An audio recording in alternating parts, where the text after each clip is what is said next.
পায়ের অসাধারণ সব কারুকাজ দেখিয়ে ধারাভাষ্যকারদের ভাষা কেড়ে নিতে তার জুড়ি মেলা ভার। অনেক ধারাভাষ্যকার, ফুটবল বিশেষজ্ঞ, কোচ, এমনকি সতীর্থরাও তাকে বর্তমান সময়ের সেরা এবং সর্বকালে সেরা ফুটবলার হিসেবে গণ্য করেন। ক্লাব কিংবা নিজ দেশ, সবখানে নিজের খেলার জাদু দিয়ে মাতিয়ে রাখেন ফুটবল অনুরাগীদের। নিজের বাঁ পায়ের জাদুতে বশ করেছেন গোটা ফুটবল বিশ্বকে। হয়েছেন আকাশী নীল শিবিরের সবচেয়ে বড় স্তম্ভ। ফুটবলের এমন কোনো পুরস্কার নেই যা তিনি অর্জন করেননি। রেকর্ড 8 বার ফুটবল বিশ্বের মর্যাদাপূর্ণ ব্যক্তিগত পুরস্কার ব্যালন ডি'অর জয় করেছেন, যার মধ্যে 4টি জিতেছেন টানা 4 বছরে। পাশাপাশি রেকর্ড 5 বার ইউরোপীয় গোল্ডেন শুও জিতেছেন। তিনি তার পুরো পেশাদার জীবনের বেশিরভাগ সময় পার করেছেন বার্সেলোনায়, যার মধ্যে 10টি লা লিগা, 4টি উয়েফা চ্যাম্পিয়ন্স লিগ, 3টা উয়েফা সুপার কাপ, রেকর্ড 6টা ইউরোপিয়ান গোল্ডেন বুট, 1টা অলিম্পিক, 1টা কোপা ও 7টি কোপা দেল রে জিতেছেন। অথচ ফুটবলের আকাশে উজ্জ্বল রোশনায় মেসির ক্যারিয়ার অন্ধকারে নিমজ্জিত হতে যাচ্ছিল বালক বয়সেই। 1987 সালের 24 জুন মধ্য আর্জেন্টিনায় হোর্হে মেসি ও সেলিয়া কুচেত্তিনির ঘর আলো করে জন্ম নেয়া মেসির ছোটবেলা থেকেই ফুটবলের প্রতি আলাদা নেশা ছিল। বড় দুই ভাই রদ্রিগো ও মাতিয়াস আর তার কাজিন ইমানুয়েল বিয়াঙ্কুকি ম্যাক্সিমিলিয়ানো ছিলেন মেসির ফুটবল খেলার সঙ্গী।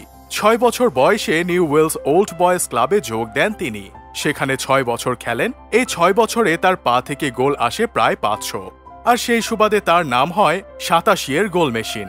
কিন্তু মাত্র 10 বছর বয়সে গ্রোথ হরমোন ডেফিসিয়েন্সি নামক এক রোগে আক্রান্ত হন তিনি, যে কারণে থমকে যায় তার দেহের বৃদ্ধি। প্রতি মাসে এই রোগের চিকিৎসার জন্য খরচ হতো $1000। প্রথমে তার ক্লাব নিউ ওয়েলস সেই খরচে অংশীদার হতে চাইলেও পরে তারা হাত গুটিয়ে নেয়। পরে রিভার প্লেট ক্লাব তাকে দলে ভিড়িয়ে চিকিৎসা খরচ বহন করতে চাইলেও তারাও শেষ পর্যন্ত পিছিয়ে যায়। উদ্বেগ উৎকণ্ঠার মাঝেই 2000 সালের সেপ্টেম্বরে বার্সেলোনা মেসির সঙ্গে চুক্তিবদ্ধ হয়। এরপর শুরু হয় তার চিকিৎসা। 14 বছর বয়সে এসে শেষ হয় তার চিকিৎসা। স্প্যানিশ ক্লাবটি তার চিকিৎসার সমস্ত খরচ বহনের দায়িত্ব নিজ কাঁধে তুলে নেয়। বার্সেলোনার যুব প্রকল্পে দ্রুত অগ্রগতির মধ্য দিয়ে মাত্র 17 বছর বয়সে 2004 সালের অক্টোবর মাসে বার্সেলোনার মূল দলে তার অভিষেক হয়। ক্যারিয়ারের শুরুতে ইনজুরি প্রবণ হলেও 2007 সাল নাগাদ তিনি নিজেকে ক্লাবের অবিচ্ছেদ্য অংশে পরিণত করেন। 2007 সালের ব্যালন ডি'অর এবং ফিফা বর্ষসেরা পুরস্কারে তিনি প্রথম 3 জনের একজন হিসেবে স্থান করে নেন এবং পরবর্তী বছর উভয় পুরস্কার জয় করেন। তার প্রথম অবিচ্ছিন্ন মৌসুম ছিল 2008-9, যেখানে তিনি বার্সেলোনাকে ট্রেবল জয়ে সাহায্য করেন। 22 বছর বয়সে মেসির রেকর্ড ভোটের ব্যবধানে জয় করেন ব্যালন ডি'অর এবং ক্লাবের মতো দেশের হয়ে মেসি অনন্য। তিনি আর্জেন্টিনার ইতিহাসে সর্বকালের সর্বোচ্চ গোলদাতা।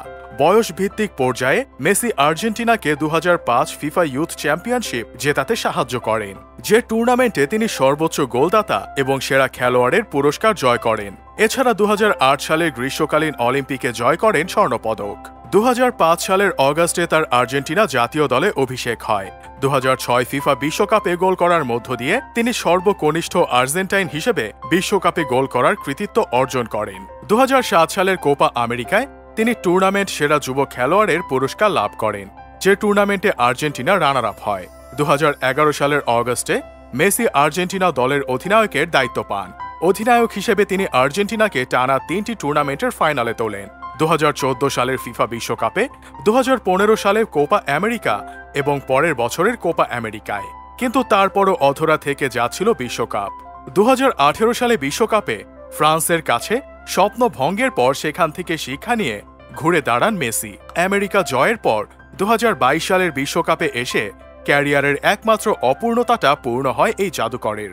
লুসাইল স্টেডিয়ামে সেই ফ্রান্সকেই হারিয়ে স্বাদ নেন বিশ্বকাপের। ট্র্যাজিক হিরো থেকে বনে যান সুপার হিরো। ক্যারিয়ারের পড়ন্ত বেলায় 2023 সালের মাঝামাঝি সময়ে মেসি পিএসজির সঙ্গে সম্পর্ক ছিন্ন করে পাড়ি জমান American Major League Soccer club Inter মায়ামিতে। অনেকের ধারণা এই ক্লাব থেকেই হয়তো পেশাদার ফুটবলকে বিদায় জানাবেন LM10।